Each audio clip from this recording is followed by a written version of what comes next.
We're on our way to the UFO Congress in Arizona, and it's going to be an amazing ride.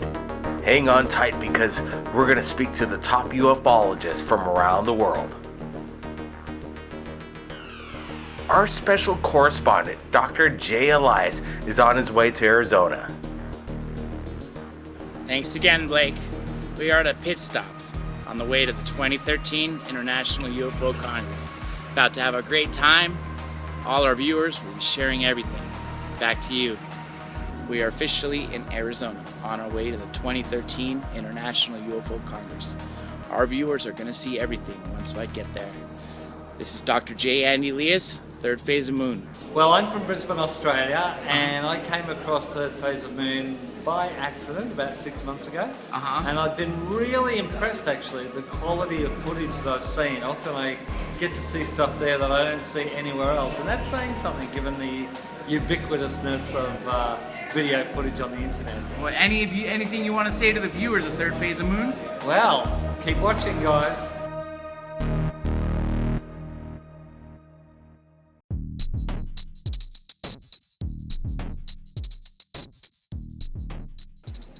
Mr. Pope, can you introduce yourselves to the viewers of Third Phase of Moon? I'm Nick Pope. I used to work for the British government at the Ministry of Defence, and from 1991 to 1994 I ran the MOD's UFO project. You are known to many people as the real-life Fox Mulder from the X-Files. Did you kind of do some similar work to uncover the truth? Well, the media started calling me the real Fox Mulder, which I suppose was quite flattering and fun.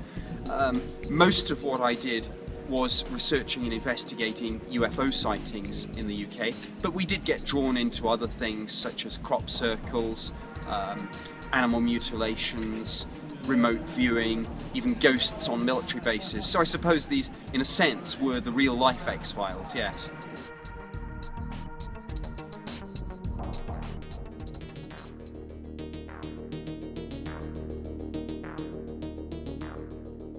Good thing. I'm a passionate believer in open government and freedom of information, and the more countries do this, the more it will encourage other countries to take that step. Excellent. Is that what you think is going to force disclosure?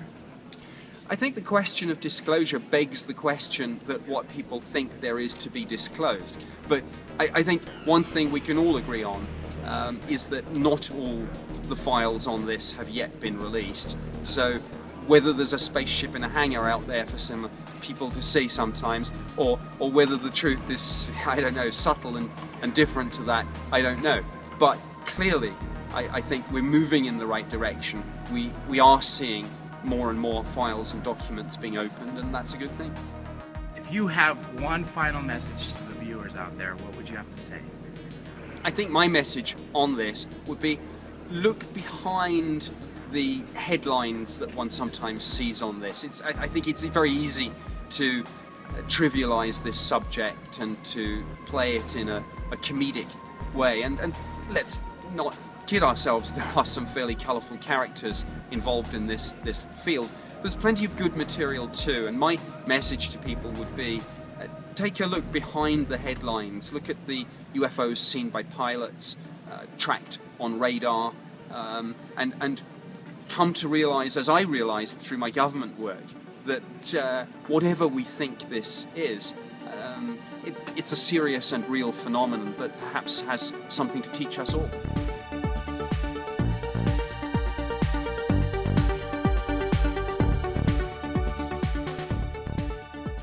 Previously classified secret UK eyes only.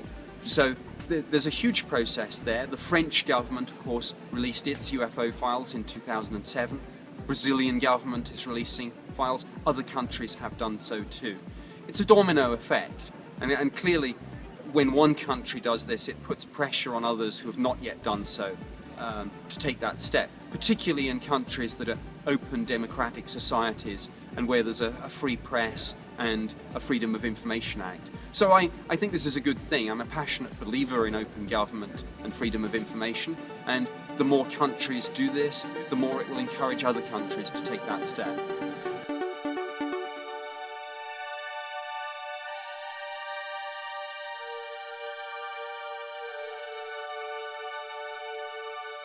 Now, the UK, France, Brazil, and Mexico have released UFO files to the public.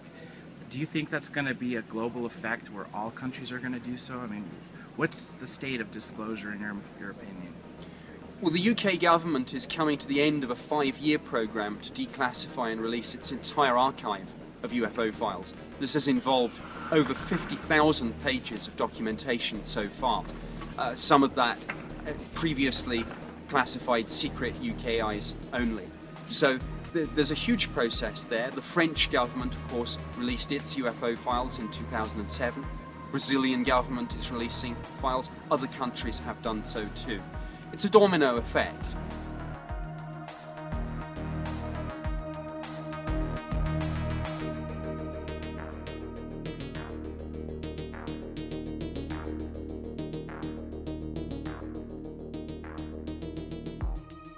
I led the investigation into this, and it was a wave of sightings that took place over a period of about 6 hours in March 1993 and involved police and military witnesses and the direct overflight of 2 Air Force bases. Those are sound like hell the top 3 cases. Now, what's your take on crop circles? I'm quite skeptical about crop circles. I think I've clearly seen that a lot of them, even the sophisticated ones, can be made by people. But I think it's an area where there needs to be more scientific research into this in terms of looking at soil samples and the crops and seeing whether there's any chemical changes in this. Now, I know that a lot of people claim that there have been, but I think the challenge to those people is, write this up into a paper and get it into something like Science or Nature, and then I think those claims will be taken more seriously.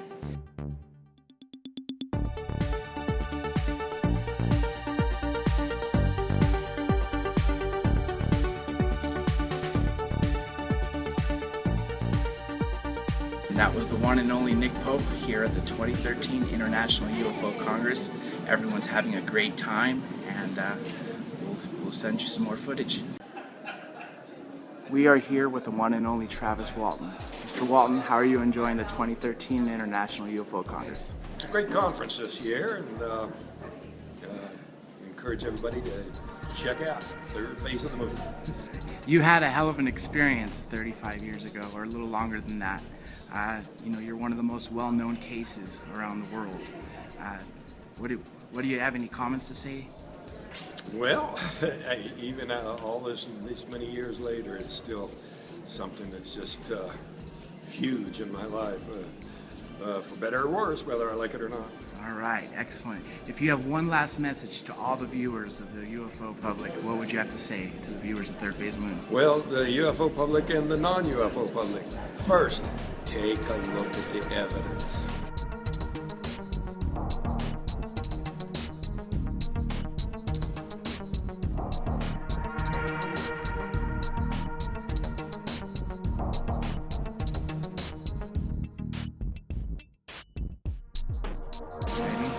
We are here with the one and only Stan Romanek, New York Times bestselling author.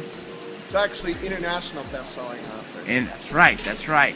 How are you enjoying your time at the 2013 International? I'm enjoying it quite a bit. Get to meet new people, and it's like a family reunion, actually. So people we already know, it's wonderful. It's wonderful here. If you had one thing to say to the viewers of Third Phase of Moon, what would you say? Listen to the show. Watch the show. Do what you can to get involved with the show. It's amazing. That's right, brother. Thanks again, Stan Romanek, the one and only. We are here at the 2013 International UFO Congress with the one and only Stanton Friedman, the godfather of ufology. Anything you have to say to the Third Phase of Moon viewers? It's time for all of us to get our act together and recognize we're not alone in the universe, we're not alone in the neighborhood. Our planet's being visited, our government is lying to us, the SETI cultists are taking a wrong path to try to supposedly find extraterrestrial life. There's an overwhelming amount of evidence that man is not alone, that there is a cosmic Watergate. And tomorrow I'll be giving a paper on a new view of the cosmos. And I'm pointing out that our views have changed. We used to think it was one solar system. It's probably a few billion in the galaxy, a few billion other planets. We used to think it was one galaxy, billions of galaxies. We used to think man wasn't very old. Bishop Ussher said 4004 BC was the beginning of everything. He left out a few zeros.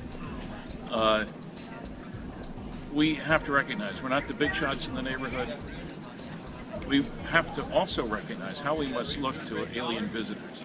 A primitive society whose major activity is tribal warfare. After all, we only killed 50 million people in World War II. We destroyed 1,700 cities. We're not nice guys. And if there's one reason to come here is to make sure we don't go out there from an alien viewpoint. We know about nuclear fusion. That's H-bombs to some people, but fusion can be used for propulsion systems. The stars are within reach if we wish to spend the money. And if I were an alien, I certainly wouldn't want Earthlings out there. So the day is new, and the young generation is ready to pay attention to that. And I'm happy to have led the charge over the years. Only 700 lectures or so in 50 states and 10 provinces and 18 other countries.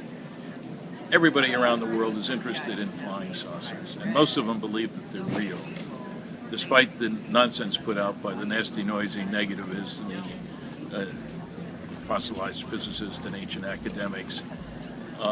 It's time we started acting like scientists. I'm a nuclear physicist. Instead of like cultists who say aliens will send us messages and we're going to listen until we hear those messages, and then we'll know that we're not alone. That's baloney, right out of a delicatessen. So these are exciting times.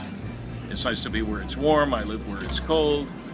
But I'm looking forward to giving a lecture and new view of the cosmos tomorrow.